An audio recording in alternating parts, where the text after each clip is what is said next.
நேயர்கள் அனைவருக்கும் எமது இனிய வணக்கங்கள். நான் கோடம்பாக்கத்திலிருந்து பாலசுப்ரமணியம்.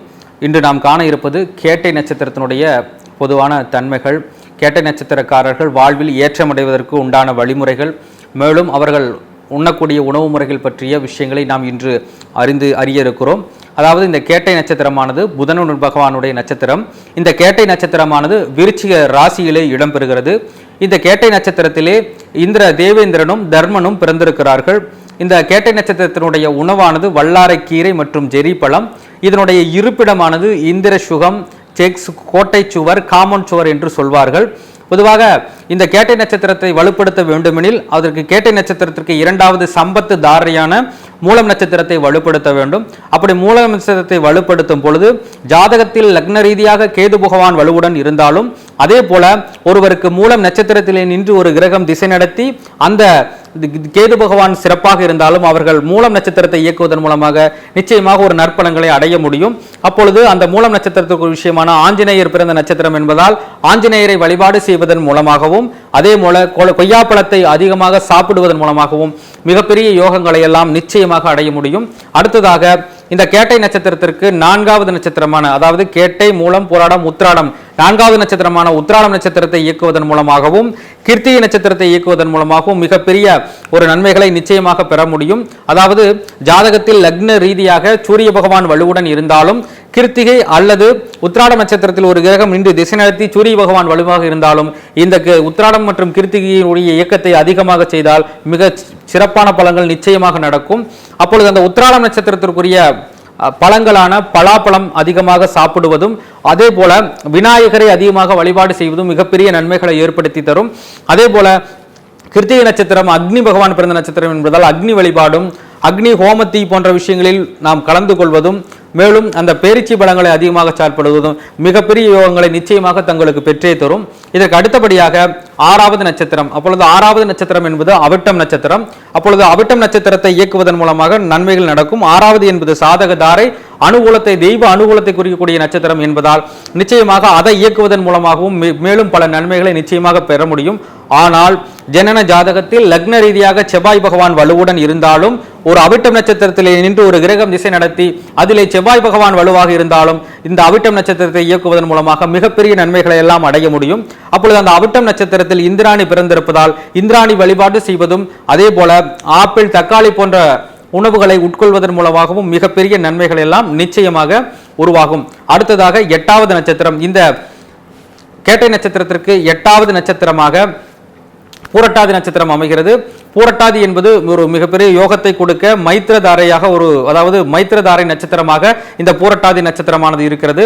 எனவே இந்த பூரட்டாதி நட்சத்திரத்தை இயக்குவதன் மூலமாகவும் நிச்சயமாக நன்மைகளை பெற முடியும்.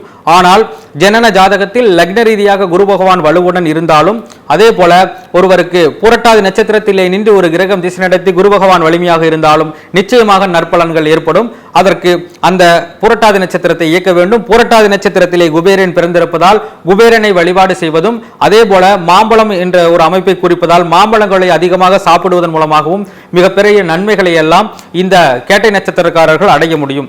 அதே போல கேட்டை நட்சத்திரத்திற்கு மூன்றாவது நட்சத்திரமாக பூராடம் நட்சத்திரம் அமைகிறது. ஒருவருடைய ஜனன ஜாதகத்திலே அதாவது சுக்கிர பகவான் வலிமை இருந்து லக்ன ரீதியாக சுக்கிர பகவான் வலிமையிலிருந்து இருந்தாலும், அதே போல பூராடம் நட்சத்திரத்தில் நின்று ஒரு கிரகம் திசை நடத்தி சுக்கிர பகவான் வலிமை இழந்து இருந்தாலும் அந்த பூராடத்தை இயக்கவே கூடாது. முக்கியமாக பூராடம் நட்சத்திரத்திற்குரிய காளான், வெள்ளரிக்காய் போன்ற விஷயங்களை தவிர்க்க வேண்டும். மாறாக இந்த பிரச்சனைகளுக்குரிய பூராடம் நட்சத்திரத்துக்குரிய உணவுப் பொருட்களையும், அந்த பூராடம் நட்சத்திரத்துக்குரிய விலங்குக்குரிய விஷயங்களை, உணவுப் பொருட்களை தானமாக வழங்குவதன் மூலமாகவும் நன்மைகள் பிறக்கும். இதற்கு அடுத்தபடியாக ஐந்தாவது நட்சத்திரம். இந்த கேட்டை நட்சத்திரத்துக்கு ஐந்தாவது நட்சத்திரமான திருவானம் நட்சத்திரம் அமைகிறது. 5 என்பது பிரத்யோக தாரை, காரிய தடைகளையும் மனக்குழப்பங்களையும் ஏற்படுத்தக்கூடிய ஒரு நட்சத்திரமாகும்.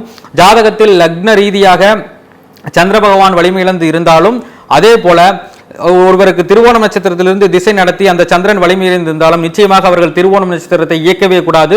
திருவோணம் நட்சத்திரம் எனில் அதாவது சீத்தாப்பழத்தையும் பாக்கையும் குறிக்கக்கூடிய ஒரு நட்சத்திரமாகும். எனவே இந்த காலகட்டங்களில் அவர்கள் சீத்தாப்பழம் சாப்பிடுவது, இந்த பாக்கு சம்பந்தப்பட்ட விஷயங்களை சாப்பிடுவது, இவைகளை நிச்சயமாக தவிர்க்க வேண்டும். இவை தவிர்த்தால் தான் ஓரளவு சிறப்படைய முடியும்.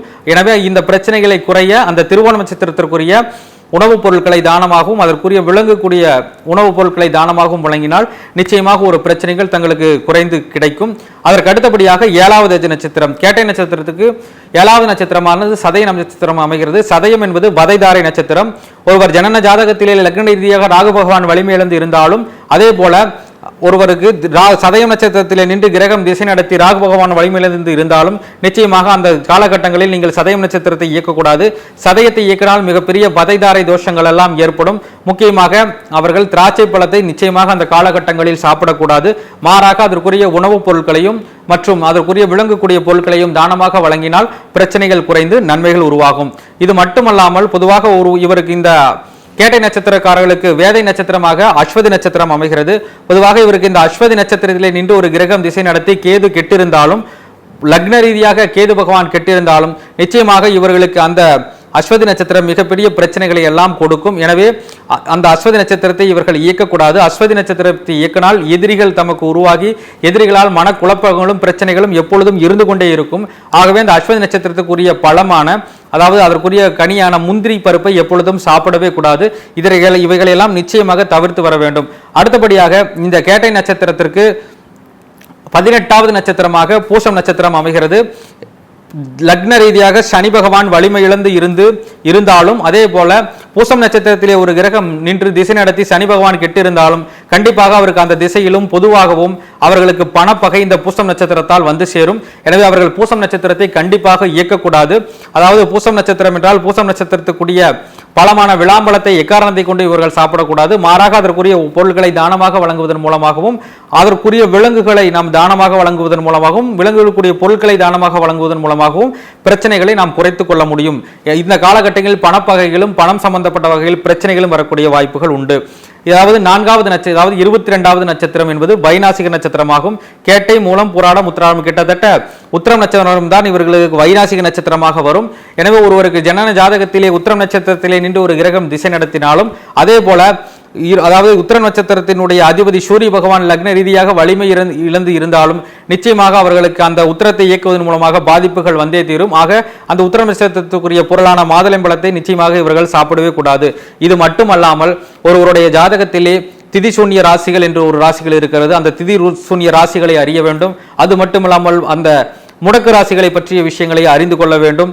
அவயோகின் சம்பந்தப்பட்ட விஷயங்களையும் வைநாசிக சம்பந்தப்பட்ட விஷயங்களையும் அறிந்து அதற்குரிய உணவு தானங்களையும் அதற்குரிய முறையான கோவில்களில் அறிந்து வழிபாடு செய்தால் அனைத்தும் நன்மையாகும் என்று கூறி விடைபெறுகிறேன். நன்றி, வணக்கம்.